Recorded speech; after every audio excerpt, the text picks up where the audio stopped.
आज हमारा जो चैप्टर है RSCIT का अध्याय 11, जिसका नाम है साइबर सुरक्षा एवं जागरूक।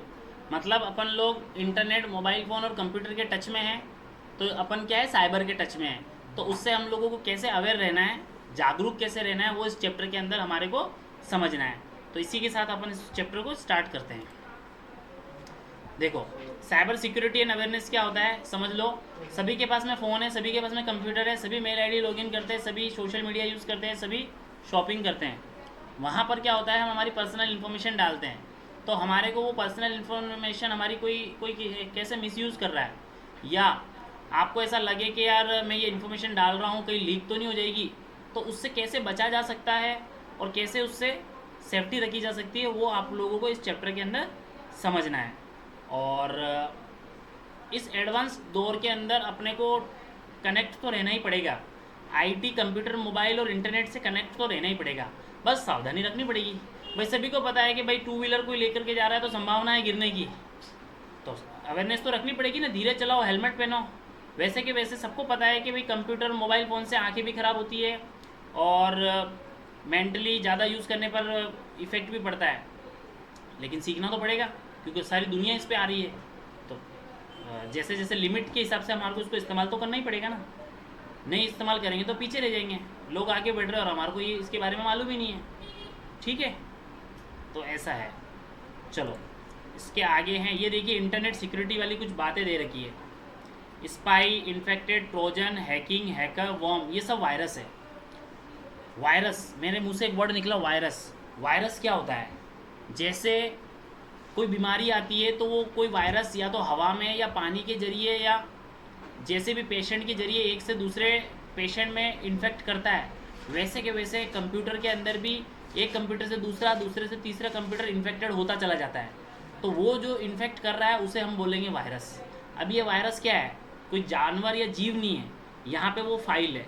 वायरस क्या होता है, इधर एक फाइल है जो क्या करती है, धीरे धीरे नुकसान करती है। नुकसान कैसे करती है, कुछ वायरस तो ऐसे होते हैं जो हमारे कंप्यूटर में आ जाते हैं और अपनी इन्फॉर्मेशन लीक करते रहते हैं, जिन्होंने भी उसको भेजा है वहाँ पर अपनी इन्फॉर्मेशन देते रहते हैं। कुछ वायरस क्या करते हैं, कंप्यूटर की फाइलों को डिलीट करते हैं, करप्ट करते हैं, ख़राब करते हैं।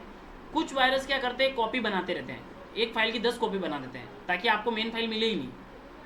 ये सब वायरस है, मतलब परेशान करना है कुल मिला करके। तो ये अलग अलग टाइप की प्रजातियों वाले वायरस अवेलेबल है। आपको तो ये देखना है वायरस ख़राब चीज़ होती है। एक चीज़ है एंटीवायरस, वो अच्छी चीज़ होती है। इसका जो सवाल बनता है वो क्या बनता है समझना, और कुछ वायरस के नाम भी बताऊंगा मैं, और कुछ फ्रॉड होने वाले टर्म के नाम भी बताऊंगा, जैसे हैकिंग है, फिशिंग है। ये वो टर्म है जो नुकसानदायक है। चलिए, अब साइबर थ्रेट के प्रकार। सबसे पहले वायरस में एक मेलवेयर आता है। मेलवेयर भी एक टाइप का वायरस है जो कि कंप्यूटर को नुकसान पहुंचाता है। आपको ध्यान रखना, डेटा की चोरी करता है। एक आता है ट्रोजन हॉर्स, ये भी नुकसान पहुंचाने वाला वायरस है हमारे कंप्यूटर का।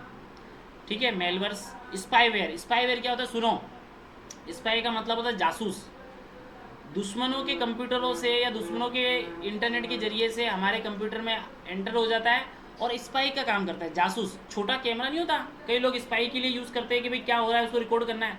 वैसे ही स्पाई वायरस है जो जासूसी कर रहा है, हमारी बातें चोरी छुपके लोगों को बता रहा है। तो ये भी एक वायरस है। फिशिंग, फिशिंग का मतलब हिंदी में समझो तो जाल बिछाना।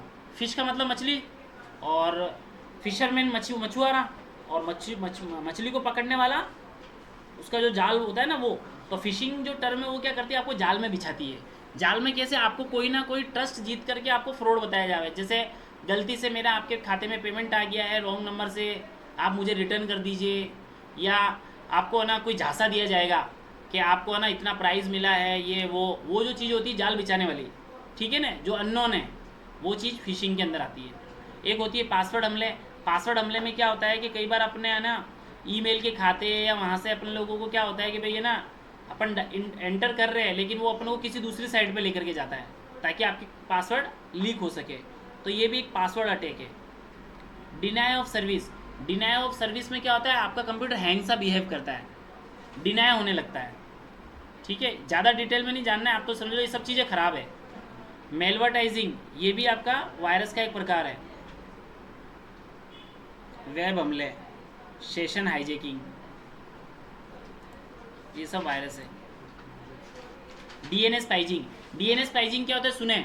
डीएनएस पाइजिंग में क्या होता है, कई बार ऐड आती है, हम किसी साइट पर होते ऐड आती है, ऐड को क्लोज करने जाता है तो वो किसी वेब पेज पे ले जाता है, तो क्लिक नहीं करना था, आप क्लिक क्लोज करने के लिए कर रहे हो लेकिन वो किसी और साइड पे ले जा रहा है, तो ये क्या हो रहा है, डीएनएस पैचिंग बोलते हैं। आप क्लिक किया था क्लोज करने के लिए लेकिन वो आपको किसी साइड पे ले गया, तो उसको डीएनएस पैचिंग बोलते हैं। देखो यहाँ लिखा हुआ है, जैसा कि पहले के अध्याय में बताया, डीएनएस कंप्यूटर को रूटर को समझने वाली भाषा आईपी एड्रेस में तब्दील, इसमें तो किताबी भाषा आपको, मैंने क्या बोला, डीएनएस पैचिंग में आपको किसी और वेब पेज पे ले जाया जाता है, ये समझ सकते हैं आप लोग। ठीक है, ये वायरस वाली बातें हैं, दुर्भावनापूर्ण बातें हैं ये सब।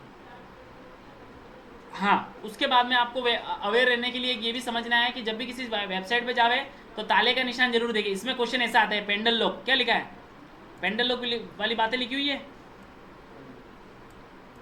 देखो ये पेंडल लॉक, किसी वेबसाइट पे जाए तो एक ताले का निशान होगा, पैडलॉक या HTTPS होगा, ये साइट सेफ रहती है। इन साइटों पे आप समय बिताएं, ज़्यादा टाइम आप सर्फिंग करें, आपको नुकसान नहीं देगी। लेकिन जिस साइड में ताले का निशान नहीं है, ये ग्रीन वाला, और जिस साइड में HTTPS नहीं है, वो साइट में हमें ज़्यादा नहीं रुकना है, वो हमारा डेटा भी लीक कर सकती है और हमारी कॉन्फिडेंशियल बातें लीक हो सकती है, ये ध्यान देना है आपको। एस का मतलब सिक्योर होता है ना, इसका क्वेश्चन बन जाता है एक। तो अगर इस चैप्टर में से क्वेश्चन आएगा तो वायरस और एंटीवायरस कौन सा होता है, वो अभी एंटीवायरस भी समझा रहा हूँ, या HTTPS और HTTP वाला, या ताले के निशान वाला, एक या दो क्वेश्चन इसमें से बनेंगे। सिक्योर सील क्या होती है ये भी आप समझ लें। सिक्योर सील क्या होती है, किसी भी वेबसाइट के लिए जैसे रजिस्ट्रेशन वाली बात होती है ना, वो सिक्योर सील है कि ये अप्रूव्ड हो गई, ये साइट आपकी चलेगी, तो वो सिक्योर सील है कि आपकी साइट सेफ है ना, सिक्योरिटी सील प्रोवाइड करती है अपने को। सुरक्षित ब्राउजिंग करने का क्या तरीका है, ब्राउजिंग का मतलब ढूंढना, तो एक तो अपना जो सॉफ्टवेयर है वो अप टू डेट अपने को रखना है। एंटीवायरस का इस्तेमाल करने का बोल रहा है ये, फिशिंग हमलों से बचने के लिए बोल रहा है ये। पासवर्ड को रीयूज़ नहीं करना चाहिए, बदलते रहना है टाइमली, 1 महीने के बाद में पासवर्ड बदलता रहना चाहिए। साइटों पे जाके चेक करना है कि उस साइट में HTTPS लग रहा है कि नहीं लग रहा, ये सिक्योर वेबसाइट करने के। प्राइवेसी पॉलिसियों को अच्छे से पढ़ना चाहिए अपने को साइटों की, और जितना भी अपन ये लेन देन वाला काम करते हैं ना, उसको अपने को बहुत लिमिट होकर के करना है। सार्वजनिक वाईफाई से बचना है, पब्लिक के जितने भी वाईफाई लगते हैं अपन सोचते हैं फ्री का वाईफाई एक्सेस कर ले, लेकिन वो OTP आता है और वहीं पर हैकर लोगों की नज़रें होती है हमारे नंबर पर, वो हमारे को फ्रॉड कॉल्स करते हैं फिर। तो सार्वजनिक नेट को यूज़ नहीं करना है। डिसेबल स्टोर्ड पासवर्ड, कई बार अपन पासवर्ड डालते तो वो ब्राउज़र में सेव करने के लिए बोलता है, नहीं करने का, पासवर्ड का सेव मत करो, क्योंकि वो ब्राउज़र उसको सेव कर लेता है, कुकी की तरह वो सेव हो जाता है। अगली बार जब आप डालोगे तो वो ऑटोमेटिकली आपका खुल देता है, खुल जाता है अपना अकाउंट, है ना, तो नहीं करना है अपने को, ऐसा नहीं करना है। पॉपअप ब्लॉकर को चालू रखे, पॉपअप ब्लॉकर को चालू रखने का मतलब है जो ऐड आती है ना, उसको पॉपअप्स बोलते हैं। साइड में से आसपास में ऐड, बैटरी फुल चार्ज हो जाएगी, करोड़पति बन जाओ, ऐसी ऐड आती रहती है आसपास में, वो सब पॉपअप्स ऐड है, उनको हमको ब्लॉक करके रखना चाहिए। ब्राउज़र की सेटिंग में जाके होता है ये। मेलिंग शिष्टाचार, अब ये मेलिंग की कुछ अच्छी बात है। शिष्टाचार का मतलब होता है अपना नैतिक कर्तव्य, कि हम एक अच्छे आज्ञाकारी मेल करने वाले कैसे बने। तो देखो, इंट्रोड्यूस योर सेल्फ, जब भी मेल करें तो अपने बारे में ज़रूर बताएं। चेक योर सब्जेक्ट लाइन, जो मेल कर रहे हो उसमें सब्जेक्ट लाइन जरूर लिखें कि वो क्या भेज रहे हो, एडमिट कार्ड भेज रहे हो, लेटर भेज रहे हो, नोटिस भेज रहे हो, रिज़ाइन भेज रहे हो, हेडिंग लिखना है। CC और BCC का यूज़ आना चाहिए।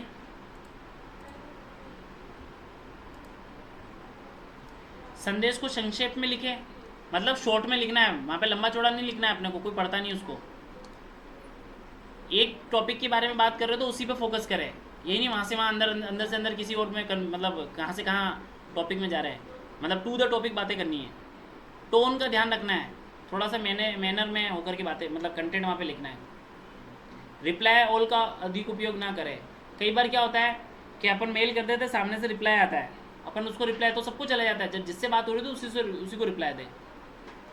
फ्लैग का उपयोग ना करें, वहाँ पे ना ग्रीन फ्लैग और रेड फ्लैग वगैरह होता है, उसका यूज़ नहीं करना है। सब कुछ बड़े अक्षरों में नहीं लिखना है, मेल कभी भी पूरे कैपिटल में नहीं लिखते अपन, सेंटेंस केस का ध्यान रखना है। मेल भेजने के लिए मेल के जो एप्लीकेशन स्पेलिंग है उसको भी चेक करें, राइट क्लिक करोगे तो स्पेलिंग चेकिंग होती है।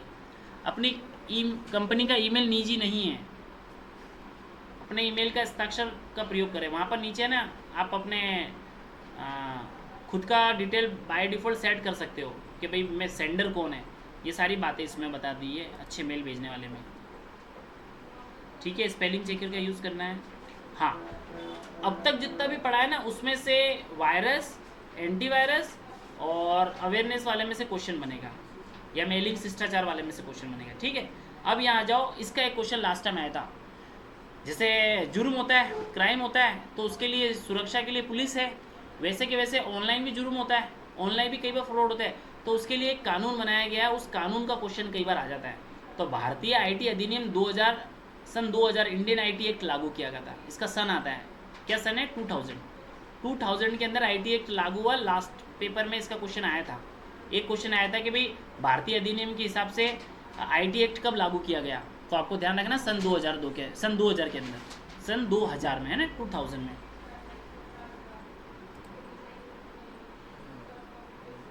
और इसमें खास बातें क्या है,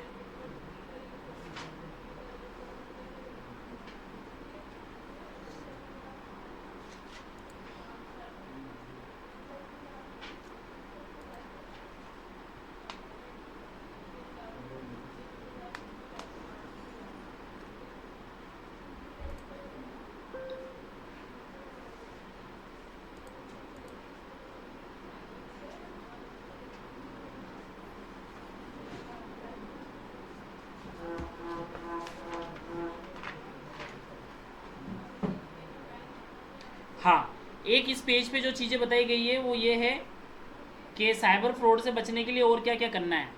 तो एक तो संदिग्ध ईमेल, जिन मेल से आपकी पहचान नहीं हो उन ईमेल को कभी ओपन नहीं करना है। स्पैम मेल आते हैं, कई बार ऐड आती है, आपको उनको नहीं ओपन करना है। पासवर्ड हमेशा मजबूत बनाना है, कॉम्बिनेशन में बनाना है, अल्फ़ाबेट, स्पेशल सिंबल और नंबर का। 2 फैक्टर ऑथेंटिकेशन समझ लो। 2 फैक्टर ऑथेंटिकेशन का मतलब क्या होता है, जब हम आईडी और पासवर्ड डालते हैं उसके बावजूद भी आपसे वो चेक करवाता है कि you are not a robot. वो आपसे कुछ इमेज चेक करवाएगा या मान लो कैप्चा कोड डलवाता है, ये 2 फैक्टर ऑथेंटिकेशन होता है ना। 2 फैक्टर मतलब 2 बार आपसे वेरीफाई करवा रहा है, ये है इस पेज के अंदर। और तो बस ठीक है, तो 2 फैक्टर ऑथेंटिकेशन का थोड़ा सा ध्यान देना है। पेमेंट के लिए पब्लिक वाईफाई का यूज़ नहीं करना है। क्यूआर कोड को चेक करना है, कई बार क्यूआर कोड क्या होता है लोग चेंज कर देते हैं, तो चेक करके नाम पढ़ लो किसका आ रहा है, फिर बता दो, वेरीफाई कर लो कि ये आप ही का है ना। एटीएम फ्रॉड से बचना है, ठीक है, पिन वगैरह बदल जाते हैं या एटीएम को कोई मिसयूज़ कर लेता है। OLX से भी कई फ्रॉड होते हैं। OLX में भी क्या होने लग गया है कि आजकल है ना, आपके द्वारा जो OLX पे डेटा अपलोड हुआ है उसको मैं वापस से सेव करके अपने अकाउंट से चढ़ा दूँ, ठीक है ना, और बातचीत मैं कर रहा हूँ, बाकी सारा डील मैं कर लूँ, मैं सामने वालों को मैं झांसे में डाल सकता हूँ। तो OLX से ऐसे फ्रॉड हो सकते हैं। ये सारे फ्रॉड होने वाले एरिया है, मतलब जगह है जहाँ से पासवर्ड चेंज से बचना है। पासवर्ड होना चाहिए अलग, ऐसा करने से हैकर नहीं कर पाएंगे। बैंक KYC का ध्यान रखें, LIC अकाउंट होगा। मतलब इस चैप्टर में जो खास खास की बातें थी मैंने आपको बता दी है। एक अब मैं बता देता हूँ अपने एंटीवायरस के कुछ नाम मैं आपको नोट करा देता हूँ, कई बार एग्जाम में आ जाते हैं, बच्चों को पता ही नहीं रहता है। देखो, एक एंटीवायरस आता है NPAV, नेट प्रोटेक्ट एंटीवायरस। ये क्या करेगा, आपके कंप्यूटर की सुरक्षा करेगा। एक आता है क्विक हिल भी आपका एक एंटीवायरस है। एक आता है आपका मैककेफे,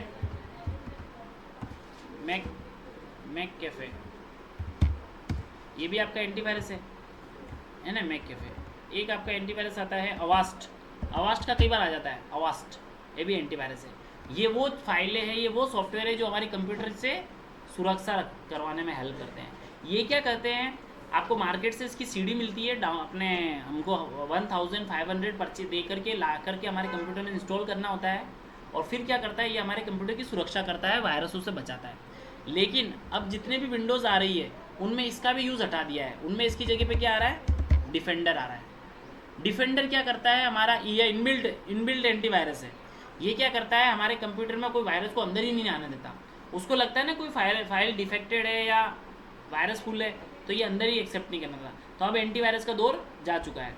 तो एंटीवायरस के कभी नाम वगैरह आवे तो थोड़ा सा आप ध्यान देना। इस चैप्टर के अंदर इतना ही था, ठीक है। चलिए आगे बढ़ते हैं हम लोग।